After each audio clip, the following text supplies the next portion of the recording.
Key to this, of course, is the creation of businesses and indeed perhaps new industries that are both sustainable financially as individual businesses as well as sustainable environmentally, and that's a very difficult balance to reach, but one which I'm sure most of us would agree will be critical in the coming years. I'd like to first of all turn to you, Kjersti. First of all, as sort of from the base point, the infrastructure construction part of this. The offshore business has been facing one of the worst slumps in the last 20 years, 30 years even, and Kleven has met this downturn by diversifying into more specialist types of tonnage and new markets. From your view, which markets in these new industries might benefit most from the expertise and innovation that you and your colleagues have? Thank you. Well, the good part of this is that I think all ocean industries will need ships. So that's our positive position to start with. But I think we can, and we have to answer how these not all of them are new, but how the development of the different ocean industries, how can we meet their needs? And I think what Norwegian shipbuilders are good at building complex vessels for complex maritime operations. I think that's the core of our knowledge. And when we see then the development of, for instance, the wild fish fisheries, we see the development of offshore fish farming or the traditional fish farming, or we see the development of offshore wind farms, for instance. I think they have many similarities and many similar needs that the offshore oil and gas industry has had. So for us now, we are now trying to find out how can we meet the needs for these developments. And we see that the vessels that are in need for these industries are also very complex. And it's about taking the knowledge we have and transform it and transfer it into these new markets. And and they have. We also see the strong knowledge that Norwegian shipbuilding has about subsea construction vessels, for instance. That is also knowledge that we can bring on to seabed mining, which we have an example of with the diamond sampling vessel that we delivered last year. So. I think there are different possibilities. So you would argue very strongly that you see there is a sustainable future for a business such as yours with this diversifying mix of ocean industries? Yes, I think so. But of course, there are steep learning curves also. And these new markets, they operate and they have different business cultures, different logics, different commercial incentives than where we come from. The bottom line being the bottom line. Yeah. Are some of these industries able to pay, if not today, tomorrow? Yeah, we certainly hope so. But of course, also we have heard about the close history of the booming offshore market. I think we can say that the decision-making processes were quite a bit faster than what we experience now when we look into passenger vessels, for instance, or in also the markets that we are mentioning. And that is about different markets having different incentives, but it's also about the good helpers, the finance institutions, and these that we have also heard about earlier today that are also now operating a bit differently than they did 5 years ago. Indeed, thank you for those comments. So there's an element of repurposing the infrastructure to some extent, and perhaps if move over to you, Oskar, at the far end, there's this issue of redefining the opportunities. And redefining both the business models through digitization as well as the hardware. And Rolls-Royce, I know you are very active in both those areas. Which areas do you personally feel are most exciting and interesting at the moment? Which parts of the? Well, I mean, there are so many. But do you divide them into silos, or do you divide them into business strands? Yeah, I mean, there's a lot of. I think in general, I mean, we see a lot of opportunity in the digital area. How that is going to basically redefine shipping and the whole maritime industry. I mean, it's going to change how we operate ship, how we manage ships, basically the business models and also the technology. And just looking, for example, at one thing, if you look at how we operate ships today, shipping is still quite an isolated event in the bigger picture. And I think in the future we will have a much more integrated shipping that's much more integrated in the end customer's business process. And we need to start optimizing ships, not for reducing only the sea voyage cost, but actually that the end customer process is as optimum as possible. So take a car producer that's building cars. For him, it might not be critical that each part is transported with the lowest cost. It is that his production, his selling the car is as profitable as possible. And then he might need to influence shipping more. And today it's not possible. So I think the opportunity we see is that digitalization will enable basically the end customers to start controlling and influencing shipping more. And this will also change basically the type of ships we have. We need to go away from the massive big ships, and we need to, on side of them, we need to see smaller ships that are more dedicated to one customer that he can control. But in order to basically make this kind of smaller ships feasible from an economical point of view, we need to go towards autonomous shipping and new technologies also to meet. Rolls-Royce has been at the leading edge of the drive towards autonomous ships. However, again, as we were talking about yesterday, there's a rhetoric gap between the vision and the reality of today. How do you see that being bridged? It's being bridged very quickly, actually.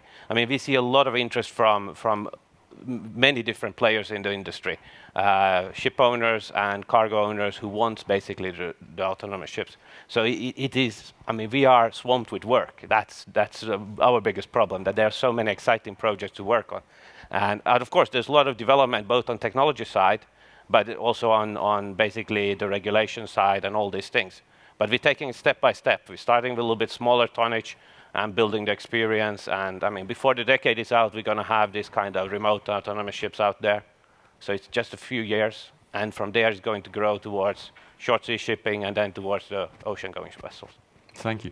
Per, may I turn to you? PGS, of course, is very specifically focused on the seismic area as a service to the oil and gas, offshore oil and gas business. How are you positioning yourselves to navigate the new realities of these markets we face in the next 3 to 5 years? Yeah, I would first like to mention that our customers are the oil companies, and they have been in saving mode, as many of you have noticed over the last 2-3 years. They are still very cautious when it comes to investing in exploration offshore. One of the big oil and gas analysts companies, Westwood Global Energy Group, stated in their recent annual State of Exploration report that exploration is turning the corner in 2017. They also added that even if the oil and gas industry is out of the emergency room, they are still in the hospital. So that says a bit about the state of our business. But we are optimistic about growth in the market space again, but it will take some time before we see a considerably better market. And the new market reality for us is that we have to, or the oil and gas industry has to find and produce oil and gas much more efficiently or effectively than before. And that's where we have tried to position our company. We have built several of the world's most cost-effective seismic vessels over the last years and actually invested quite heavily in this space. At the same time, we have developed technology so we can deliver the seismic data that have the quality our customers need for the future. Do you see opportunities in tangential areas like ocean mining, for instance? It's an area where we have tried to see how we can utilize our ships to do that, but we haven't found any good avenues yet.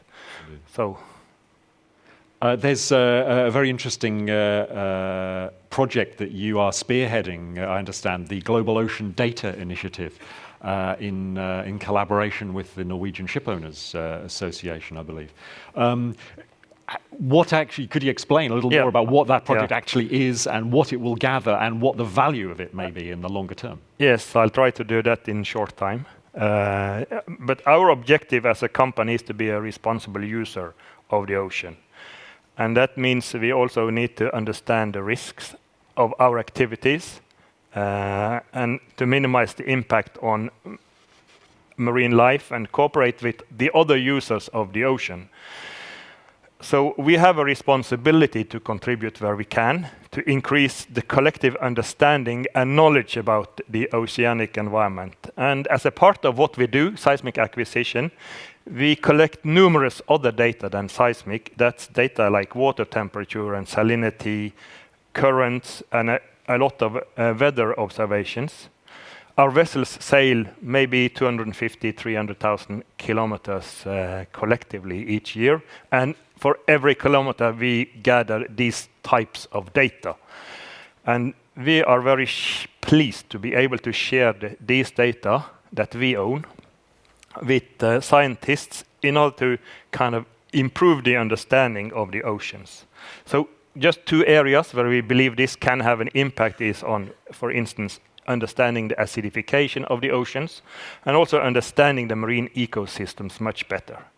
So by doing this Global Ocean Data Initiative, we want to contribute to the sustainable development goals that the UN has defined, and also to contribute to a better governance of the ocean. And we have received a lot of requests already, so we are now working on organizing these data and make them available to those who want them, and also putting in some governance model. So in effect, it's almost a semi-philanthropic operation. Do you see any opportunities for PGS or others to be able to use this in a business sense? I don't mean to be so cynical about it, but...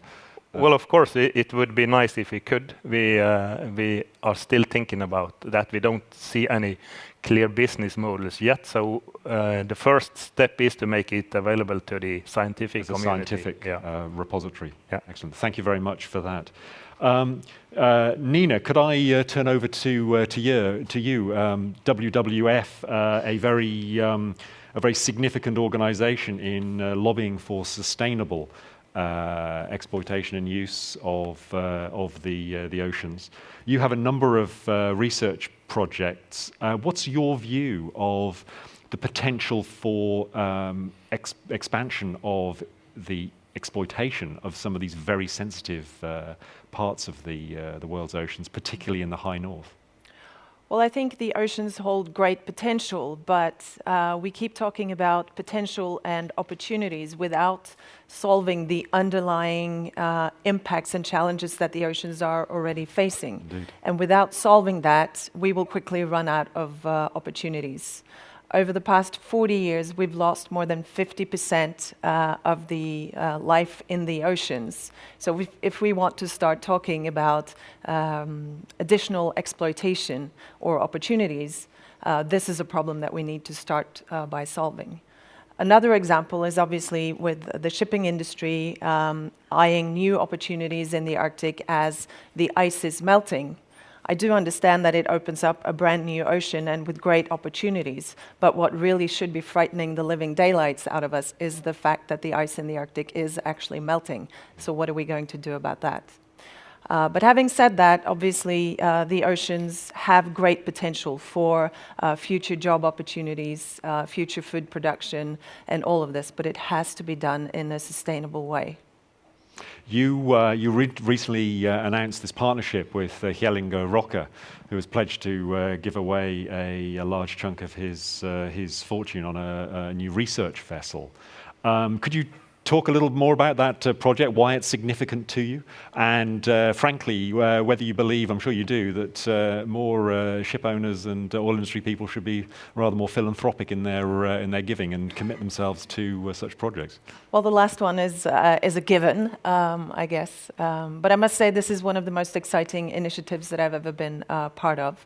What we will be doing is building probably the world's largest research and expedition vessel to create the actual solutions to the biggest problems in the oceans, whether it's marine plastics and pollution, ocean acidification, and bycatch. And we will be offering this vessel as a platform to researchers and innovators from all over the world to come on board and focus on research and development of these concrete solutions.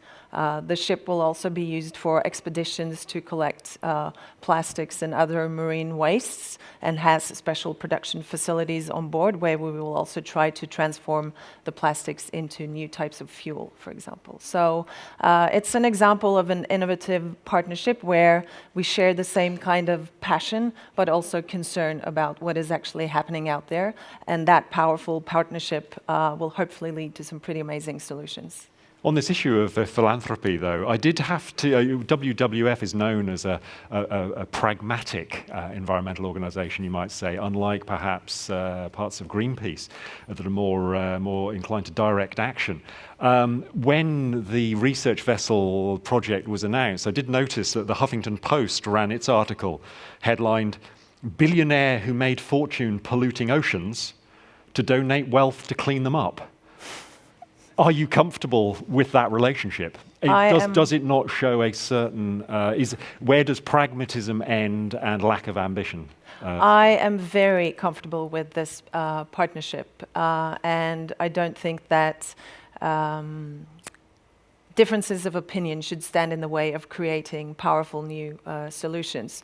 Yes, we certainly disagree on oil and gas development, and we will continue to have head-on-head conversations about that, and I will continue to challenge him on those kind of prospects. But him and his companies are certainly not responsible for the large-scale challenges that we are seeing in the oceans today, and an individual like him really having the passion and willingness to contribute substantially to fixing the ocean problems, I think should be applauded and not be lost in the headlines like that. Individual actions are always important, Yes, wherever indeed. they come from. Paul, last but certainly not least. We heard earlier this morning that governments are having to work together to ensure the sustainable governance of the ocean space through the various international agreements. What role do you see companies playing in their collaborative working? Is there an opportunity for a more responsible approach to some of these issues? Yeah, thanks, Julian. I think this is really, the crux of this is this nexus between business development, business opportunities, and sustainable development and ocean governance. And this, at the World Ocean Council, we bring together the different sectors to really focus on that, on the opportunities of that nexus, so that we're linking the environment and the business around the role then of the future use of the ocean, as Nina was saying, the job opportunities, the business development, the resources that we need, the maritime transport that we need. And so critical to that, particularly on the high seas, is the role of governance. And we, for example, then bring together companies to engage at the United Nations on the new legally binding agreement. And all of you in anything to do with the maritime transport industry should be very concerned that the negotiations are nearly final. And other than ourselves, the World Ocean Council being there, the ocean industries have not been involved in this UN process to create a new legally binding agreement on how the high seas are used. And we need industry input to ensure that we've got a balanced discussion about the use of the ocean that really is well informed by both the business community and the science and environment community, so that our governments can really come to rational conclusions about how to best develop the governance regimes that we all need. And so, I think there's tremendous value in leadership from the ocean industries working together, and this word collaboration has come up so much today, and the opportunity for industry to be leading the way in helping provide solutions. I think the PGS example is great. We've had for many years a program that fits right into called Smart Ocean, Smart Industries, that all of the ocean sectors have the opportunity to be contributing data, hosting instrumentation, deploying instrumentation, and really committing to an industry leadership role in helping better understand the oceans so that we can manage them better and really contribute to that governance regime that's developing. Great. Thank you very much, Paul. Ladies and gentlemen, we have run out of time, I'm afraid, but if you could show your appreciation for the panelists.